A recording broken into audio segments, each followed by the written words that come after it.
You got a new album coming out. Yeah, February 5th, man. The Truth Part 2. Okay. So tell me about this album. Who are some of the producers? Who are some of the guest appearances? Everything else like that.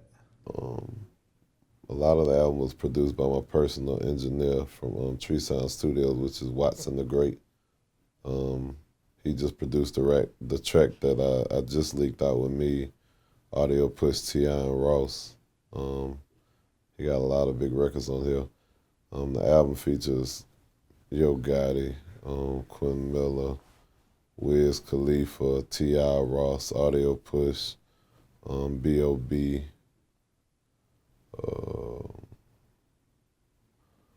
Who else do I?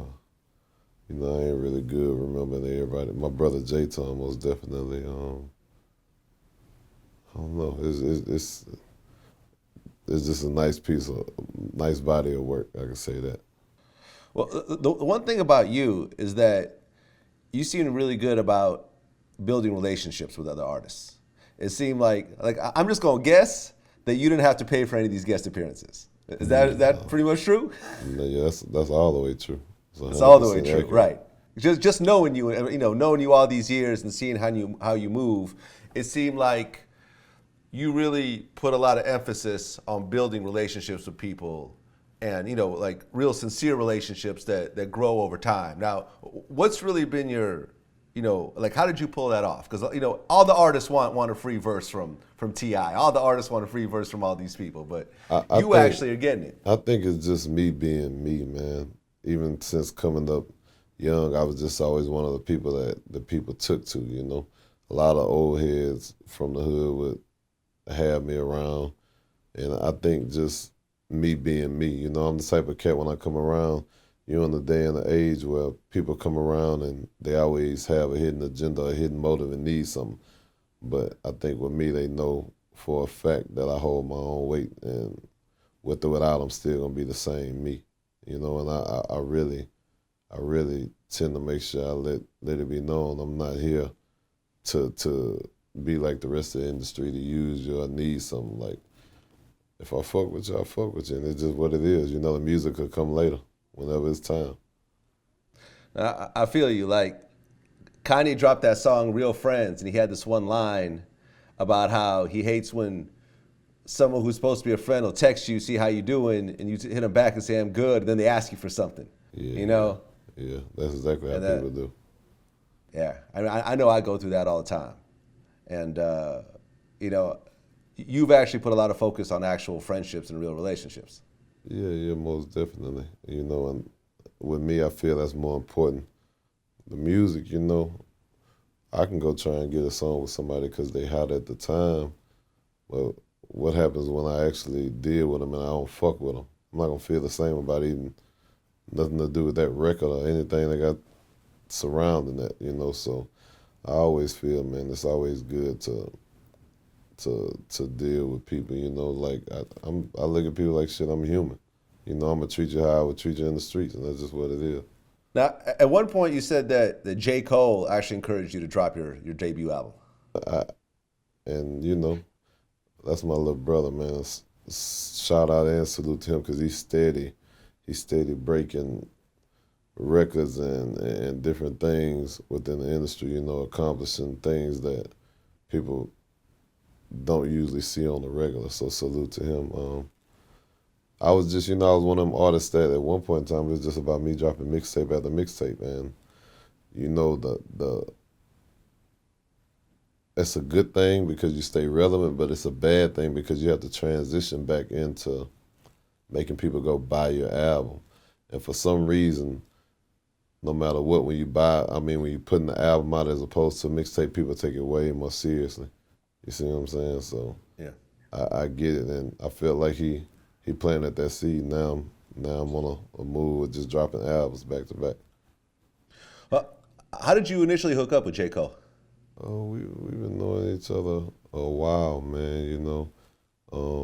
A lot of people were trying to link us at first, and that's a whole long story. They tried to link us, and we didn't necessarily get to each other. But when we did get to each other, it was all love. You know what I'm saying? Like,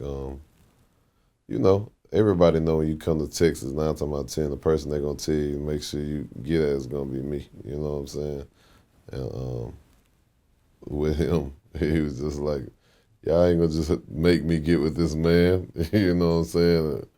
Long story short, that wasn't even how it was portrayed to be anyway. You know, that's just how people are. And but when we did meet, you know, we were bros ever since, man. And our relationship again is a real relationship. Like, has nothing to do with music.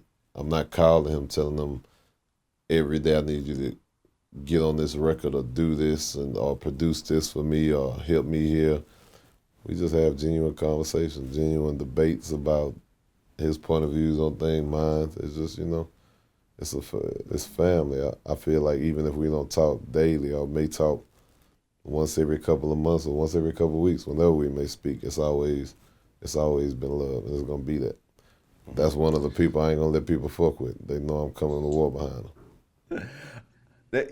Has he actually performed at any of your Trae Day events? Not yet. Usually every time that we do Trae Days, he'd be on tour. Yeah. So that's how it goes sometimes. Now, you mentioned Quentin Miller is on your album. Yeah. Okay, so how did you and Quentin Miller hook up?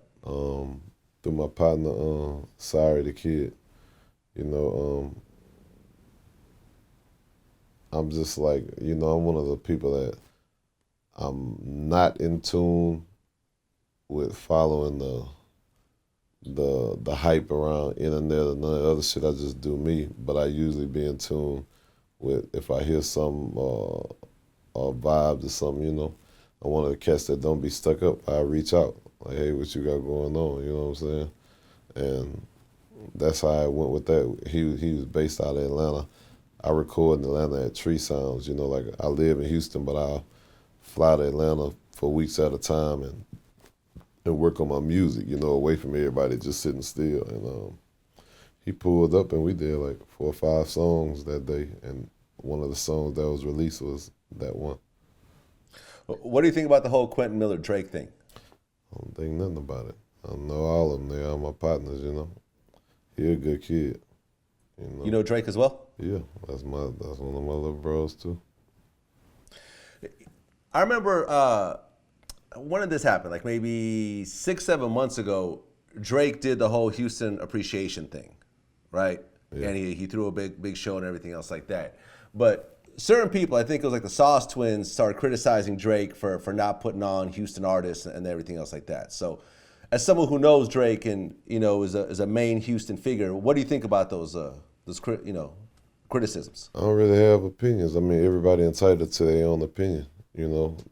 They look at things and every person look at things in the way that they may look at it. So, who's to say if opinion is right or wrong? Now, if you ask me, do I have a problem with Drake? No. I got many people don't know on this album. Nothing was the same. Nothing was the same. I'm on there. You know what I'm saying? Mm-hmm. And like a lot of people don't know that. And he's definitely did his part with me with different things. You know what I'm saying? So it's the homie. Well, I personally didn't understand that because number one, Drake is not from Houston at all. And you are putting on Houston artists like yourself. Bun B was on Drake's first album. Right. And you're doing something called Houston Appreciation Day when you're not from Houston. Like how much more love can you really give a city? Like, you know what I mean? I don't know, man. I don't tend to really, I wanted to catch you. You know me real well, so I don't tend to entertain too much of my opinion. I state what I state when I state it, and that's that. So, not even no disrespect to this part of the interview, but this shit ain't got nothing to do with what I'm pushing right now, man. Homie working, I salute him, he doing this thing. Anytime I reach out, he get at me. So, it's all love.